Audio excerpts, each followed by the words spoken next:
the OPG in Sarnia did their, in Portland, and they did their part to clean up their emissions. So another question I have is, if you Google, look at any country, and a lot of countries from the last 5 years have been reported that their country is doubly warming than anywhere else in the world. Finland was the first one. Okay, so you have to come up with questions. December, I'll just say, people know, December 24th, 2014, Finland was in the paper that Finland was warming twice. There's about 12 different countries. That, we have 4 more minutes. There's about 12 different countries that have been told that their country is heating up twice as much. Canada didn't get ours until April the 1st. Okay. The day that the carbon tax was. Yeah, I'm sorry, but we need to. The day the carbon tax was in. So why? Thank you. Why did Canada not know until? I'm happy to answer your question because it's important. So I mean, part of the reason Finland is if you look at where it's located, but we make decisions based on scientists. So scientists actually spent years working on this report. It took time to produce this report. There was nothing nefarious about this report.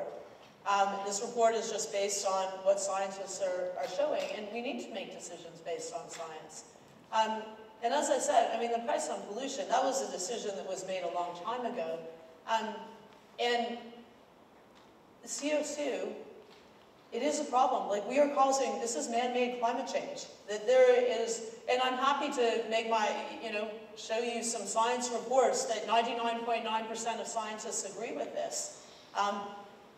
We need to take action, and we also can. And you work in a sector where we need to be taking action, and we have opportunities to work together. I want to work with all sectors. I want to make sure people have good jobs, but I also want to make sure that, I mean, in Sarnia, we know there are problems with pollution. That's having an impact on people. We all need to work on that.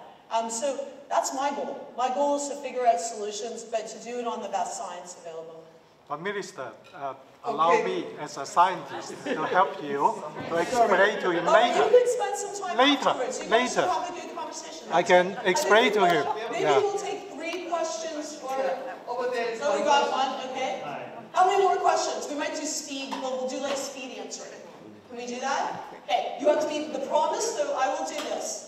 But I will be very short with my answers. You have to be everyone has to be very short with their comment or question. And then we'll do like very, very fast. I'll try to remember all of them. Okay, I'll do my best. So my question is around I don't know if you've been following me, we've been having this long debate in Scarborough about LRTs or subways. The 3 LRTs... The good news is Sean can handle this question.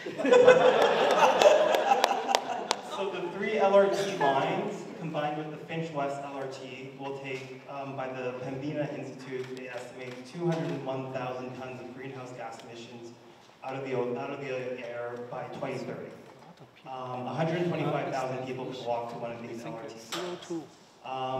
Currently, there is no money committed by the federal government to help build these. Instead, the federal government has committed $616 million to build a subway, and there has been no comparable analysis on which project will reduce greenhouse gas emissions most. Can you commit that before you give this money, that an independent analysis will be done to ensure that whatever project is funded will reduce greenhouse gases the most? Okay, so we're going to do this really quickly, and I promise I'll come to that one. I can answer that. Okay. Yeah, okay. So right now you probably know the provincial government has decided that they're going to upload transit and make it under the control of the province. The federal government has committed funds when there has been a project that has been approved by municipal and provincial governments. When they come to the table to us, then we will chip in our portion of it. That is how we were able to commit, for example, $660 million to the Scarborough Subway extension. In 2018, there was signed an agreement between the province of Ontario and the federal government. This is a bilateral agreement to flow infrastructure funding down to the province. And our government committed $11.9 billion to support infrastructures and projects. Out of the $11.9 billion, $8.3 billion is earmarked for public transit. In order for projects to proceed, that bilateral agreement between Canada and Ontario requires the province to prioritize projects. So they need to work together with cities, and as a provincial government, they need to start checking off those projects that are a priority. How many projects have been prioritized by Ontario to date? None. The money's on the table. $8 billion for public transit from our central pot of infrastructure funds at the federal level, $11.2 billion in total for public transit, green infrastructure, and other types of projects. How many has the province prioritized? None. So I encourage you, if that's my ask for today, is that you call up your provincial MPP and ask them, why is the province not working with the federal government to prioritize infrastructure projects when the federal government is giving you the money to build? We do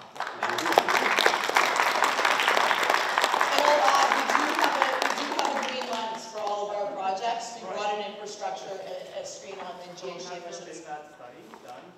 But that's it. I mean, those are good numbers. I like those numbers. But we do need the province to play a role too. Okay. Mine is a short question. Okay, we're going to be very quick. I'll go a little bit later, but I do want to hear from people. So let's try to be fast. Yeah.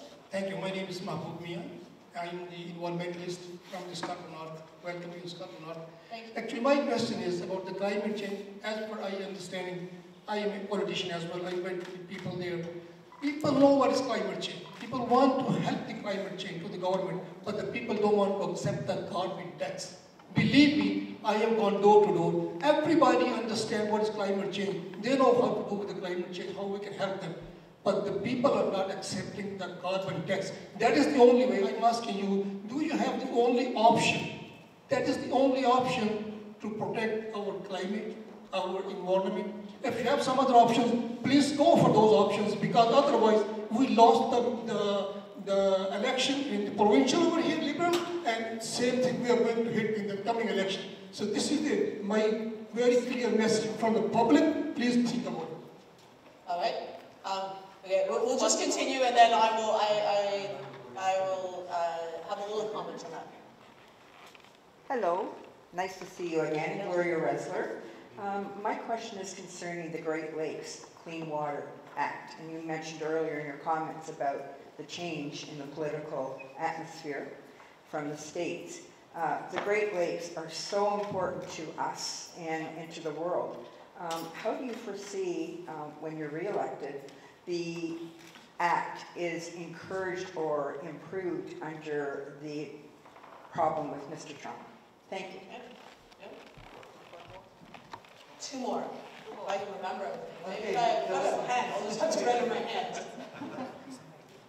Yes. Obviously everyone's concerned about climate change, as I understand people. My question is, Minister, you said earlier, it's an investment in clean air. Why are you calling it a carbon tax? Why don't you call it an investment? And that people might swallow that better than paying a tax. It's not carbon tax.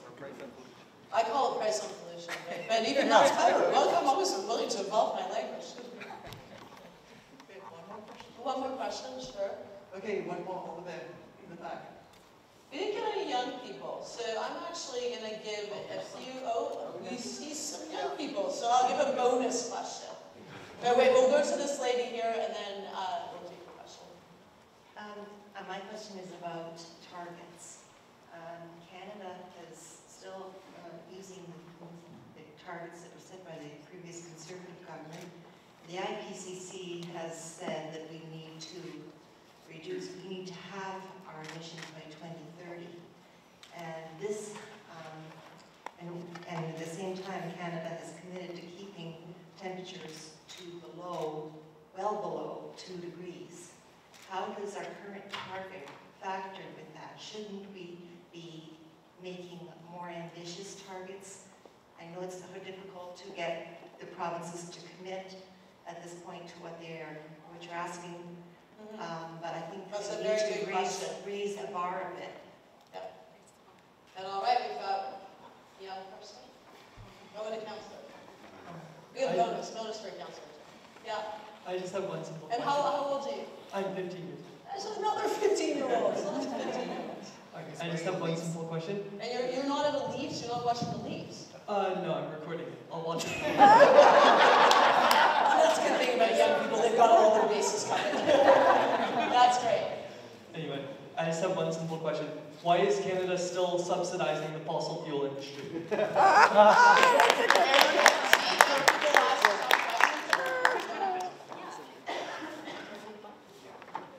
That's a good question. So you might have to help me remember all this, but I'll try. Thank you. I was very excited that you were here today.